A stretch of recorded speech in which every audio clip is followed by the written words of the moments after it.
Hi, I'm MarzGurl. And I'm JoshKnightTheFirst. And welcome to episode 33 of MokkoriPlay, the only podcast dedicated solely to all things City Hunter. On today's podcast, we're going to cover episode 33 of City Hunter, titled Go For It, Umibozu, One Hard-Boiled First Love Concerto. I like having these episodes that are centered around Umibozu. Now we're getting more of them, now we're getting more of his character development, and so our roster of lead characters is really rounding out. Yes, and this is definitely, the focus is going to be on him, and I think more so than other episodes that we'll get for a while, this is going to tell us a lot about who he is as a person, not just backstory-wise, but how he acts in a certain given situation. That situation involving women. Exactly, because as we've covered before, there's two things that he has a weakness for. First and foremost, cats. He can't handle cats. I wouldn't even call it a weakness for cats. No, to cats. A weakness to cats. He's terrified of cats, and it makes him just freeze up. And the other thing that makes him freeze up, having to deal with women. But that is a thing that he kind of likes, but is hesitant to say out loud that he likes. He will not say that about cats. No, he won't say that about cats. And even so, here at the top of the episode, we see that he's at least aware of this and is trying to do something about it. So we'll go ahead and use the women, not the cats. Yeah, about that. There are no cats in this episode, unfortunately. I'm sorry. Oh. It's okay. There'll be more animals later. That's okay. It's great. I've got cats circling my feet right now. Yes, they just want more food. So yeah, at the top of the episode, we see that Umibozu is out on the docks, which I imagine is something he does a lot. Like, you think he's practiced being a hard ass out on the docks, gray trench coat, he's looking all badass. Like, just in case somebody's looking at me right now, I need them to know, hey, look how cool I am. Like, look at me over here. You don't want to approach me. I'm a stone cold badass. You can just tell by looking. I wear my sunglasses at night, and really at all the time. Yeah, he's never not wearing his sunglasses, except like the first two episodes, or the second time we ever saw him or whatever.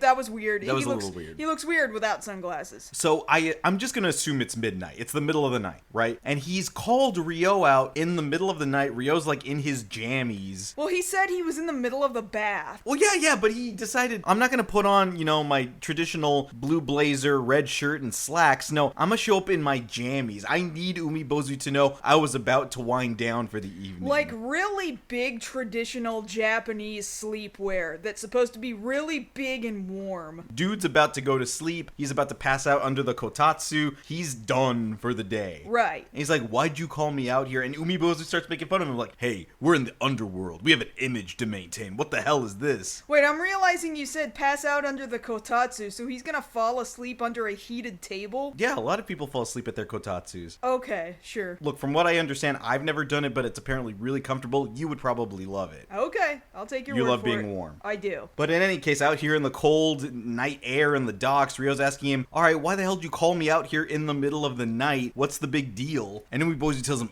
all right, fine. So we both deal in our areas of expertise. You have more expertise than I do when it comes to the two types of people, men and the other thing. The other thing. So you mean women? Is that what you're trying to ask me about, Umibozu? Don't say that word! It's kind of how that comes across. And Umibozu starts asking him, okay, so at this point I'm thinking about handing off a present, and is that the right thing to do? Like, he's just so awkward, this poor man. And, like, Ryo has to piece together from him not being able to just talk. Oh, you've got a crush on somebody and you want to give him a present. That's great. That's sweet. It's adorable. It is adorable. It is adorable. So, like, he really doesn't tell him, no, don't do that. Right? Yeah, like, we're led to assume that Ryo helped him pick out a gift or gave him the okay to be like, yeah, man, if you're interested in somebody, go ahead and give him something. I think Umibozu just really needed the extra encouragement because he was too nervous to do it on his own without getting consultation from someone else and extra guidance. And unfortunately for Umibozu, the only person he could contact for that was Ryo. Like, this is the closest Ryo will ever be to being Umibozu's wingman. Does he know anyone else? Like, we see that he's aware of other people throughout the series. We see that he knows a bunch of other assassins. Well, they both do, kind of. But I guess none of them are either A, in Japan, or B, actually his friend. Well, because the thing is, they will absolutely not classify themselves as friends. They're rivals, in the underground. They both take on jobs nobody else wants to take. Let's be real. They're friends and nobody wants to admit it. Least of all Umibozu. Umibozu. Yeah, like Ryo will more easily joke about it and treat him more cordially, but Umibozu just kind of lacks people skills. Yeah, he's an introvert. He is No, an you know what? introvert That's what for it is. sure. He's absolutely an introvert. You're right. Yeah, he does not know how to people. I never thought about that before. You're absolutely right. He just hangs out by himself. Look, he's at peace by himself at the docks. He doesn't need to talk to anybody except the one guy he doesn't really want to talk to. He just feels like he has to. He's got the one contact with the outside world and maybe whoever his arms dealer is. Right. So we go ahead and see in the next scene who the object of Umibozu's affection is. It's a woman by the name of Erica, and her job is to be the entertainment. She plays piano every night, plays beautifully. Umibozu really seems to have, like, just an attraction towards people, and not necessarily romantic always, but just he is drawn to people who can play musical instruments. Well, yeah, in some ways, like, he's a deeper character than we give him credit for. He's kind of a Renaissance man. Yeah, a little bit. He appreciates the arts, you know, as opposed to Ryo, who appreciates the perverted arts. The butts.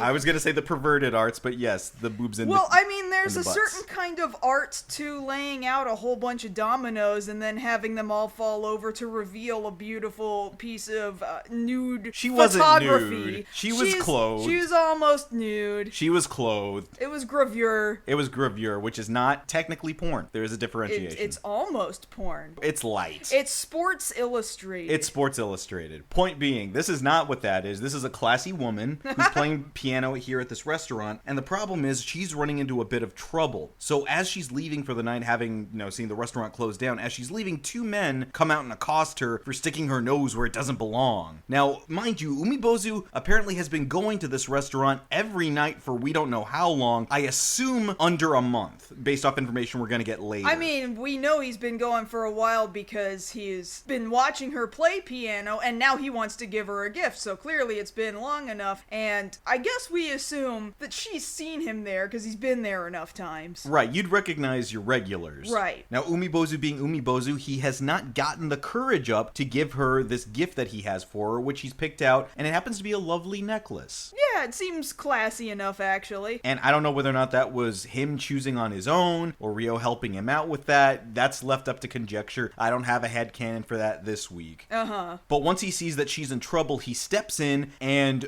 really messes these guys up. It's pretty bad. Really chases them off. Their car explodes by the end of it. Well, yeah, because first off, not having any other weapons on him, because, shock, surprise, he actually showed up with no guns tonight. He was actually out there for love. He throws the box where the necklace is held at one of the guys in the head. They exchange gunfire. He overturns their damn car while they're in it like he's Braun Strowman. And it just... catches fire. And they're running out of the... Thankfully, they get out of this car because we get this shot of them seemingly for a second trapped in the vehicle Like they're while gonna it's on burn fire. alive in this car. Oh, it's horrifying looking. Like, Umibozu was prepared to do a couple of murders. He was willing to risk it all for this woman. His commitment is that But deep. they get out and they do the comical, haha, their butts are on fire. It's like the tails of their jackets, their overcoats that are on fire, and they run away. Now, Umibozu does not get away unscathed, though. They do manage to get him across the chest? It was like up at the shoulder. Yeah, they do manage to graze him with They nick his shoulder. Yeah, so he's not completely 100%. But Umibozu, like we've seen him take 2 bullets to the back. Dude's a truck. So he is an anthropomorphic truck. He's a literal truck. He is Optimus Prime minus the Mac tires.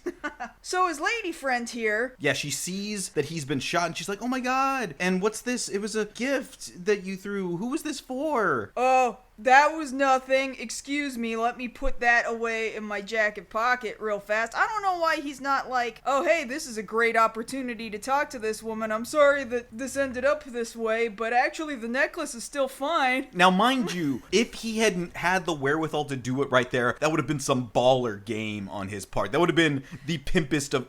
I just saved your life. I'm sorry this didn't go the way I had planned, but I really just wanted it to be low-key, and well, here you go. Like, that would have been champ moves right there. Like, just basically saving her is champ moves. And then on top of that, you saved her with the thing you were trying to give her as a gift is hella champ moves. Uh-huh. But again, like we've said before, he has no game. He didn't know what he was He has negative game. But, I mean, it's pretty good that he saved her first off, though, anyway. I mean, that is a pretty good start. So, she's just like, oh my god, you've been shot and you need to go to the hospital. And he's like, no, I'm Umibozu, I'm fine. It's okay, ma'am, I'm a truck. But she's like, no, we're going. And so he's gonna go with her probably just to satiate her, make her feel better. Yeah, just for her sake, not for his own sake. What I love was she does try to be helpful and get under his arm to pick him up. As if she's got any strength to lift Well, a not dude even who's strength, like not even 300 pounds in muscle. The height. Oh, no, I know. I'm saying, first of all, that she thought she could help lift him in the first place. Because she's like 90 pounds and he's like 300. She's like 95 pounds wet. And then, yes, he is so tall that as she's trying to lift him, he ends up standing up with relative ease along with her. And he's just got his arm around her as well and just kind of accidentally picks her up along the way. She's just dangling in midair. It's great. It's a great shot. So we see it the next day, he has decided to go ahead and get himself checked into the hospital. He's playing along, but I feel like in the process of playing along, he kind of got lost in why he was doing what he was doing. But to start with, he actually manages to get a little play in and be like, yeah, I know you see me there every night at your job. I really love the way you play. I can feel your emotion in the music. There's gentleness and reassurance, but somehow there's also a sadness. Dude is deep. He really is. He really is. Which, it's kind of comical, we'll see later. He knows and understands music pretty well, but he does not play himself. We'll see some stuff later. Yeah. Well, see, this makes me think about him, like, how cultured really is he? Like, did dude take a correspondence course in music theory? Oh, I don't know about music theory. Well, because, like, this is a piano player and before it was a violin player. Well, what I'm saying is music theory, he would then be a better musician, I think. And he's not a good... You can understand music theory and not be a good musician. I've known plenty of people like that. I guess. So yeah, he manages to get a little bit of game out, and then she leaves, seeing that, okay, he's in the hospital, he's alright. Rio shows up, and he's just laughing his ass off, looking at him like, you laid up over a 32? Like, oh, it's just a 32. You bitch. Like, Rio was there. Like, dude, I've seen you take worse in the back. It was a graze. What are you doing, man? He just doesn't even necessarily admit that the reason why he's even in there isn't because he needs to be there. It's because of this woman. But he does mention her. He brings her up. Well, yeah, he says specifically, look, if I'm in here and they're trying to make sure I get patched up right, I need you to step in and watch out for her. And Rio, mind you, he hasn't seen what she looks like yet. Right. So he's asking, oh, yeah, I can do that. Is she cute? Which, of course, this sets Umibozu off. It really upsets him. He's so upset. Rio's really, really teasing him now about this woman, like, hey, are you in love with her? And nobody said anything about love. Why did you say that? Why did you say that word? Why did you say that word? Like, don't say that word. Like, Rio's really giving him the business and loving every minute of it. Oh, he loves teasing him. And so outside, after he leaves Umibozu's room, he runs into Eriko and is like, oh, damn, he's got good taste. I get it. I understand now. All right. Choice. Choice. That's so rude. I mean, it's Rio. Yeah. So since we've got Umibozu laid up in bed, it's up to Rio to get the plot dump for the episode so we can figure out why the hell all this stuff is going on. And it's a lot, so we'll try and get through this quick. So it turns out Eriko or Erica? Ko. Okay, because I think you might have said Erica earlier. No, it's Eriko with an O. That's fine. So here we go. So Eriko is not a piano player by trade. She's actually a reporter. And she's been looking into this illicit land deal between a politician and a land developer who are exchanging money behind and under the table. Well, I mean, she is a journalist, but she obviously is also a pianist because she can play the piano. And her being able to play the piano got her the job at the restaurant where these guys that you're just now bringing up are sitting here talking, doing business. She wants to get closer to them. Yeah, so to clarify, these guys are doing illicit deals, under the table deals for land development. She's found out about it. She also happens to be a very good piano player, so she got a job at the place where they're doing the illicit deals. Yes. And she's taking photos of them too, like you see this footage of her taking photos in the dark room, developing these photos and stuff. So they have now figured out that she has been doing this. And they don't don't like that. They do not like that. Okay, so I want to take a second here to talk about that. How exactly is she doing it? Because this is 1987 right now. Yes. It's not modern day where, like, if you're trying to spy on somebody, it'd be real easy if you, like, had your cell phone and camera out to, snap some pictures or take some video real quick. She has to take actual photography. Right, so, like, in between songs, like, all right, now I'm going to play Claude Debussy, and you over there at table 7, hold still for a second. Yeah. There's no way she could do it without being obvious. Yeah, I really don't know. Like, she has to go on break and then stand behind the potted plant in the corner. That's exactly how I imagined her doing it. Hey, did you notice that girl behind the potted plant? It's little wonder that they figured out she was doing it. Yes, you could be there and be kind of listening in, but if you're trying to get photographic evidence, like, that's a totally different thing. How does that go on an average night, depending on how often this politician and the land developer come in? Like, she's out there playing, like, chopsticks or something like... Dun, dun, dun, dun, dun, dun, dun, Okay, dun, chopsticks. dun, Nobody dun, would hang out at that... dun, dun, dun, dun, dun, dun, dun, dun.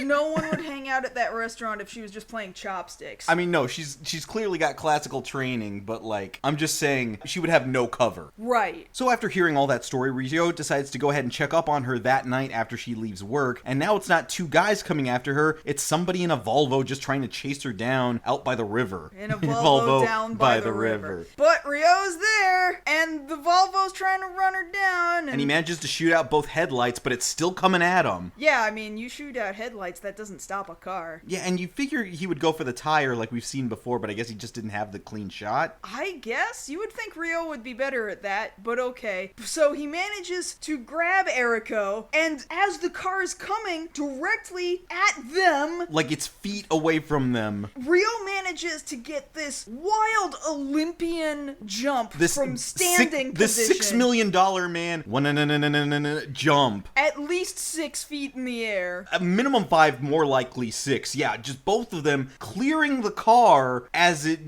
drives off, having failed at the attempt on her life. I'm saying jumping straight up vertical from standing position, no running start. Rio, how come you're not playing for the NBA? Come on now.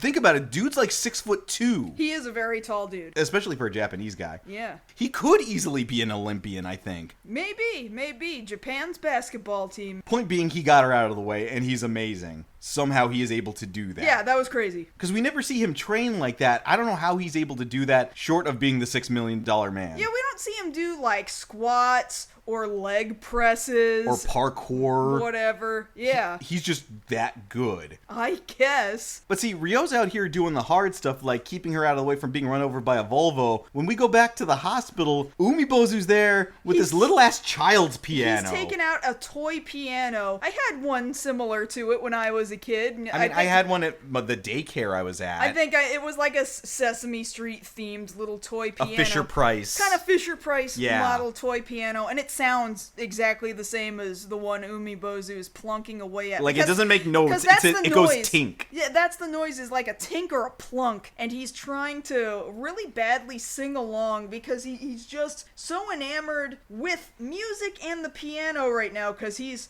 feeling love vibes so hard. He just so wants to be into the thing that she is into that he's starting small, and he is starting real small. Very small, especially compared to his very large body. It is extremely small. Incredibly comical. He's just like, 3 blind mice. Like, he's singing some other Japanese nursery song, yeah. But comparatively speaking, it'd be like him trying to do Hot Cross Buns or something. Does Hot Cross Buns have lyrics? Yes. Oh, I only learned it on the recorder, so I have no idea what the lyrics are. Look, I had the same recorder that all kids in Texas had at the time. They make you take it home in like first grade. The lyrics were included. Okay, well, maybe that was the problem, because I had already had a recorder. Disney released these books. I remember those. Remember, Disney released these books of sheet music from different Disney animated movies, and they included the recorder flute. So I got one for Aladdin and one for The Lion King. So I had 2 recorders.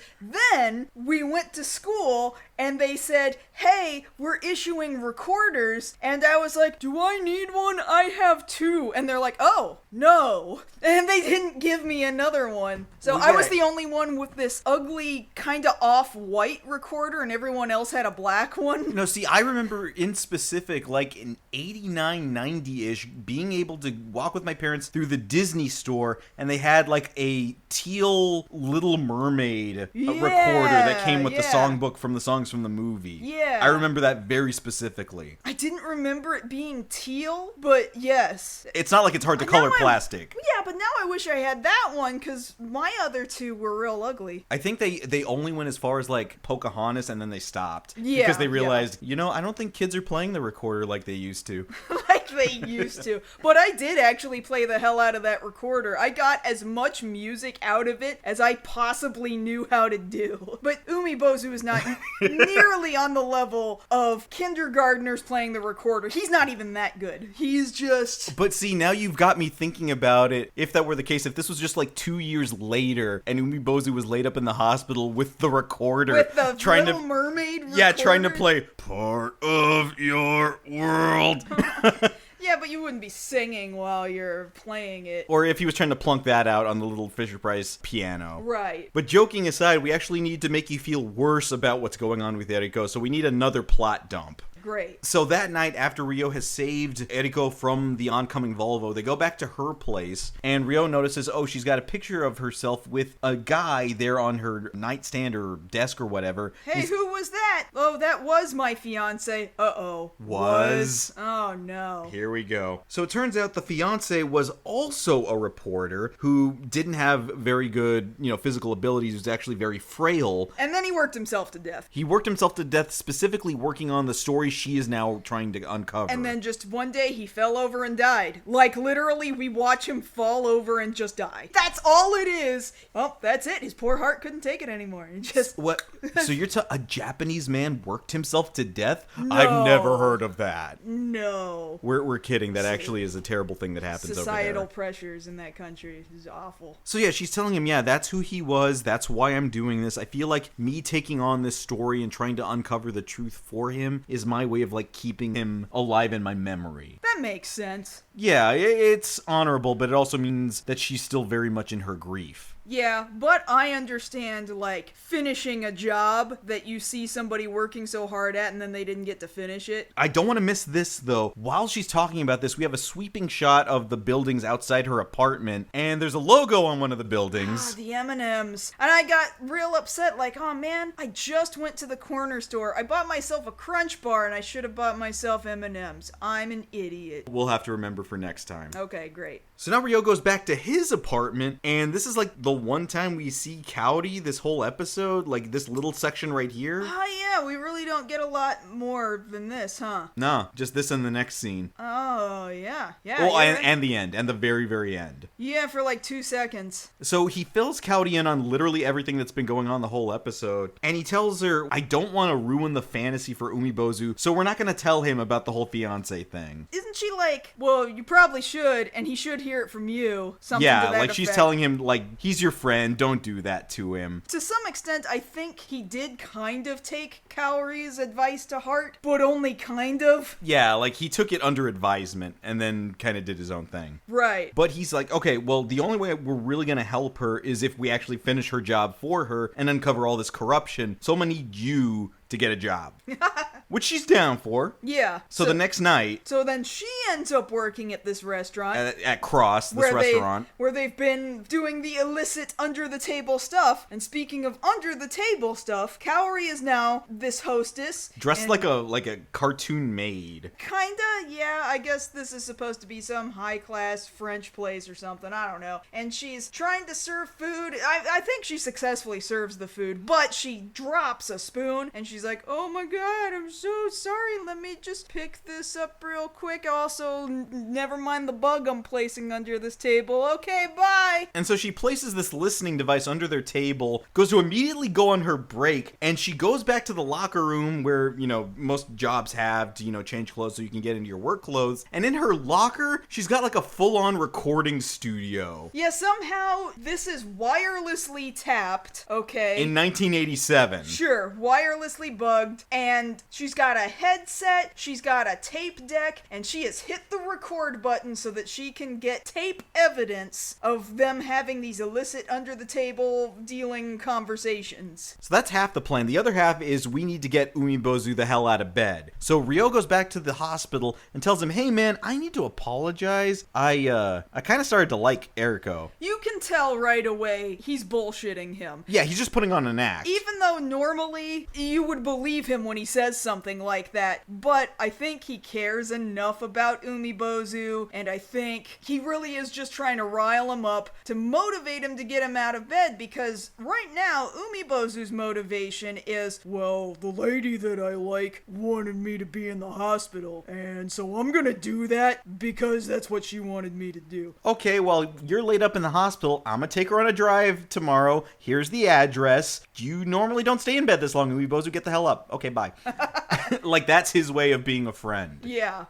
So, kind of that, what I said before about taking Kaori's advice, but only kinda sorta. He did not fully give him the information of, oh, she had a fiance once, so she might not be emotionally ready just yet. But he did rile him up a little bit. At least he had the wherewithal to get him out of bed and get him back into the game. Okay, so here's the weird thing. So, like, Kaori made that recording, right? Right. The night before. So, Ryo and Eriko are going to this villa where apparently the CEO and the land developer guy go to play golf on the weekends, I guess. And they're going to go make their own recording of an illicit deal. They were making a recording of it? Yeah, because they're there in the bushes with the tape recorder. Yeah, that's right. And so, this is the thing, because they're doing the same thing that they're doing at the restaurant. They're just doing it out in the open in this villa, and they're being very obvious about it, like, hey, here's the money for the illegal deal. Thank you. I accept the money for the illegal deal. Like, they're saying it in such a way that it's totally usable in court, airtight case. And so Ryo's out here, like, with a walkie-talkie. With a talk boy. Yeah, that's what I meant. Is like, with a talk boy. Obviously, this is a handful of years before the talk boy. Like 5 years before the talk boy. Well, okay, hold on. What year was Home Alone 2, specifically? 92, right? Okay, wait. Was Home Alone 190? Yes. Okay, might have been 92. Well, no, we're gonna double check right now. Josh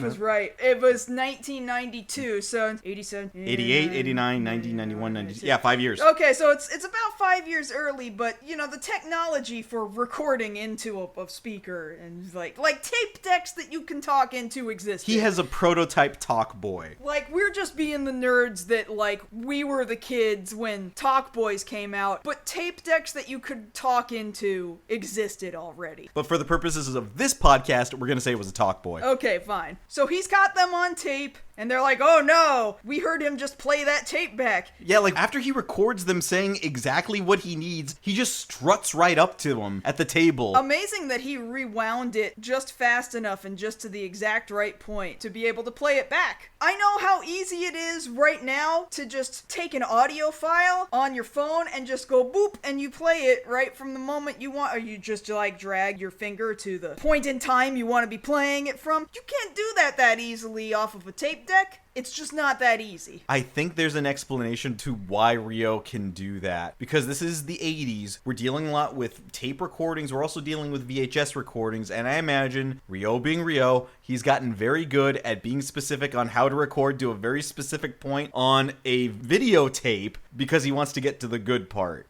You're talking about porn tapes, I'm talking about porn. Yeah, okay, that's what I thought. That's the training he's got. So wait, does he have porn audio cassettes as well? I mean, he spends money on other things. I wouldn't put it past him. Okay, great, thank you. So anyway, he's straight up extorting these guys like, hey, I've got this recording of you. You better listen to what I have to say. And they're like, oh, you made a recording? We can't have that. And dude slow tries to go for a gun in his jacket pocket, but Ryo. It was really incredible. We get to this scene. We know Ryo is fast at pulling out his own gun. He's way faster at the draw than anybody else is. But not only that, the animators decided, why don't we just stick a few extra frames in here while he's pulling his gun out? So anime, as you know, really has learned how to use limited animation. You only need about 2 frames of animation in order to animate a good 15 seconds sometimes. Like, somebody will be talking, and there's just an open and a close of somebody's mouth, and like that's it. Otherwise, there's no animation. 2, happening. maybe 3 frames, right? Right. But then getting Ryo to pull out his gun, it's less than a second. Yeah, it's maybe 1 full second. Going from lifting his right hand, putting it into the inside of his jacket, pulling the gun out, and aiming it at the other dudes. It's like 10 frames. It's shockingly smooth compared to everything else around it. You're just like, whoa, where did that come from, Sunrise? Yeah, because we've got like 80s animation the whole episode, so it's a little more stilted. There's a little more time in between motion, but this was surprisingly smooth.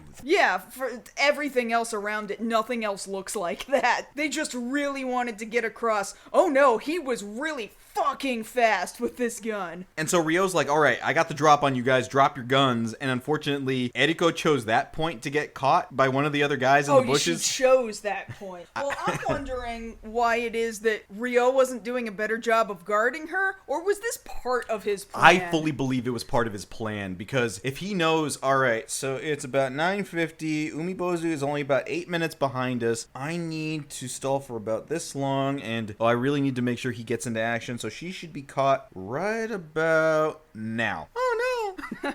From the bushes. And some other thug catches Eriko and he's like, all right, you drop it. He's like, raw with the gun. You know, it's scary. And Ryo's like, man, I dropped my gun, but you don't have enough time to react. And he's like, react to what? And then in comes the speeding Jeep.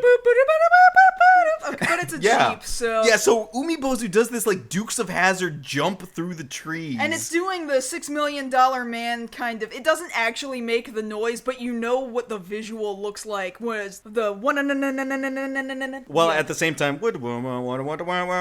Yeah, so he's launching himself, like, over the bushes while the choom choom choom choom choom choom kind of effect is going on. On the Jeep. He jumps out of the Jeep. Umibozu grabs onto a branch. Well, the amazing thing is we see the Jeep launch over these hedges, and when the Jeep comes back down, because the Jeep goes partly out of frame. Right. When it comes back down, he's not in the Jeep anymore. That's the funny part. And so Ryo runs his ass up to the Jeep while still in drive. The Jeep is still in motion, so Ryo somehow is as fast as a moving Jeep. And you know it's going at least 35. At least. So Ryo can run like 35 miles an hour. The man is... Kaylin, you don't understand. He's a machine. Okay, got it. Thank you. And so he's able to not only catch up with the Jeep, get in the Jeep... Hold on. The fast man in the world is... Usain Bolt. Usain Bolt, who... Oh, how fast is he? Really fast. How fast? He did the 100-meter in 9.58 seconds. Well, how fast is that? I don't know how fast that is. That's fast. I'm not going to say he's as fast as Usain Bolt. Like, we just suddenly decided Ryo can run 35 miles an hour. Well, we're just guessing, like, in order for it to do what it's doing... Wait a minute. That's approximately the same speed that the Tyrannosaurus Rex in Jurassic Park can run. Yeah. That's a top speed, yeah. Yeah, that's what John Hammond says near the beginning of Jurassic Park. Yeah, we clocked it at 35 miles an hour. Ryo can run as fast as a Tyrannosaurus Rex. No. So Umibozu's a truck, but Kaylin, Umibozu's a truck. But Ryo Saiba is a sexual Tyrannosaurus. This is embarrassing. This is why we do this podcast. Great, thank you. So this whole time he's running, and he does this very quickly. He catches up to the Jeep, gets in the Jeep, drives the Jeep to cut off the 3 guys escaping, and somehow, in the process of doing that, his pants changed color. So he just changed pants through instant transmission. Yeah, they changed from blue to black. Like, the animators forgot for a couple of frames of like, oh crap, they're black, change it. You think anybody will notice? Nah, it's good. Not for another 30 years. It'll be fine. So Ryo's done his part. He's cut off the 3 main guys trying to escape. And there's still the dude who's got Eriko at gunpoint. So now Umibozu drops out of the trees like friggin' Predator. Grabs the dude. He manages to wrestle the guy's arm up and like broke his wrist. It was gnarly. Like, you know that's a lot of pain. Yeah. Like, that man will never write letters again. Well, he'll certainly never hold that gun again. No. Well, not in that hand. Yeah. And what's great is he's cut the guys off. Ryo's cut the guys off. Umibozu's broken this guy's wrist. And what does Ryo do next? He just burns the money. It literally lights one bill on fire, then drops that one bill onto the briefcase full of money, and then it just, there it goes. It's gone. Just like Joker in The Dark Knight, it's all part of the plan. And that is chaos. Oh, good. That's good. We just brought that up. Yeah. That's a callback. Yeah, it is. Thank you. And of course, Ediko's surprised that Umibozu showed up at all, even though Ryo was telling her on the way over, hey, I need you to realize where we're going right now, you're going to be in danger, and because you're in danger, Umibozu is going to show up because he loves you. And she's like, what? He's like, yeah, he loves you. Didn't he try to give you a present earlier? And then she goes, oh no, that's what that was. And then she puts two and two together like... Big old flashback sequence, like, oh, the present on the ground. Oh no, it was for me. Oh, oops, I sure did not pick up on that. Oh, no. So she's kind of realizing the weight of what's going on right now. Like, congratulations, you're now caught up with what's happening in this episode. Yeah. And so now, again, we get another scene of Ryo and Umibozu being twin badasses because they're going up to the politician and the land developer and their lackeys being like, all right, here's the deal. We got you on tape. We're holding on to the tape. You ever come near her again, not only does this tape go public, it's y'all's asses. Well, I love how they thought for even a split second, you guys are gonna destroy the tape, right? And they're like, why would you think we would do that? We have no inclination. We have no no reason. You are in no position to tell us to destroy this tape. We have a gun on you right now, and if you ever try to do anything to this woman ever again, you know exactly what's gonna happen. Well, who are you guys? And Ryo's like, you don't know who I am? He must not know who I am. You guys are dealing in the back alley. You're dealing on the black market. You're dealing in the underworld. You're telling me none of you have ever heard of City Hunter and Umibozu? I love how he puts them together like they're a duo. Ryo is very okay with saying them together, and I don't know that Umibozu would have done the same thing. He's just like, I'm Umibozu, and yeah, I guess that guy over there is City Hunter, whatever. Like, Ryo knows well enough that the name City Hunter means something to the underworld. And so does the name Umibozu, too. Yeah, like, Umibozu means business. Right. Umibozu is a name you believe for trucks. So he put the two names together because both names, one name on its own will strike enough fear, but we need to say two names. And these guys hear the two names and they're like, oh shit. Like somebody should have told these guys a lot sooner what was happening, and then maybe this wouldn't have happened. You don't know who City Hunter and Umibozu are? You're gonna learn today. And so they're just like deuces, and then everybody gets in the Jeep and leaves. Peace, we're out. Mic drop. It was great. Oh, they did not mic drop. Well, no. They did drop Umibozu out of a tree, and that was great. Well, they didn't drop Umibozu out of the tree. Umibozu dropped himself out of that tree. And it was amazing. It was great. And so now we're going to wrap up the episode here at this cruise liner, old school Titanic style, people waving from the side. It's night for some reason. Yeah, who sets their ships off at night? That doesn't make a lot of sense to me. A night cruise, that's... Well, I guess night cruises are a thing, but like, she says she's leaving Japan. Yeah, she's saying she's going to visit her fiance's grave, and then she's not coming back to the country for a while. Right. But we do notice she is now... necklace. She's wearing the necklace. She is now necklace. And she is now without neck. She is necklace. No, she is wearing Umibozu's gift, which is very nice. However, she still cannot bring herself to be interested in anybody specifically. I don't think it's her, like, saying there's anything wrong with Umibozu. She makes it pretty clear her fiance being dead is still too fresh to her. She's still hurting. And she tells him straight up, I'm not ready to let him go yet. Yeah. So the yet is that same sort of, so you're telling me there's a chance. We never see this woman ever again. God. I'm sorry to have to break it to you guys. Like that's the recurring thing. And she never came back. She never came back.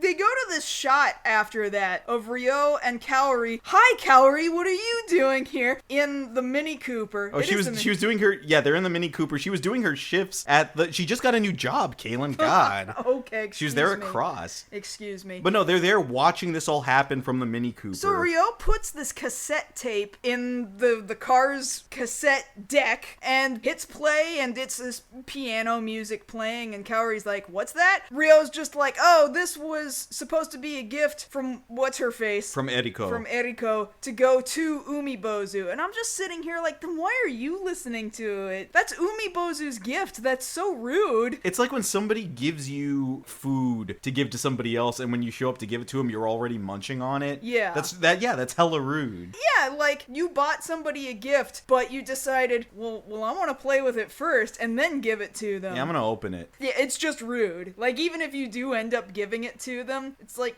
but that was meant for me. Why did you take the first enjoyment of the thing before I got to it if it was for me? Why did you do that? I mean, that conversation never comes up. I just think it's kind of rude. I agree. But yeah, that doesn't come up because this is the last shot of the episode. We don't get a still shot, but we do see Umibozu there again, just like he was at the very beginning. You know, gray trench coat, looking like a badass, looking out at the ocean. Staring from the docks, watching the boat just drift off to sea. Get Wild is playing. And no, it's not quite a still frame. Like, he's just standing there and he's not moving, but his trench coat is like blowing in the wind. Right. And so they did not fully freeze frame, which I thought was an interesting decision because they always freeze frame. Also, Ryo is nowhere to be seen in this shot. Yeah, you don't see Cowdy, you don't see the Mini Cooper, it's just Umibozu. Dedicated to Umibozu, which really to me also solidified how important Umibozu is in this franchise as one of the supporting characters. Yeah, but clearly with this episode, his status has gone up. Exactly, yes. And yeah, that's the episode. This is a really good one because of all of these different things that we're getting, the interplay between Ryo and Umibozu, kind of seeing that they're reluctant friends,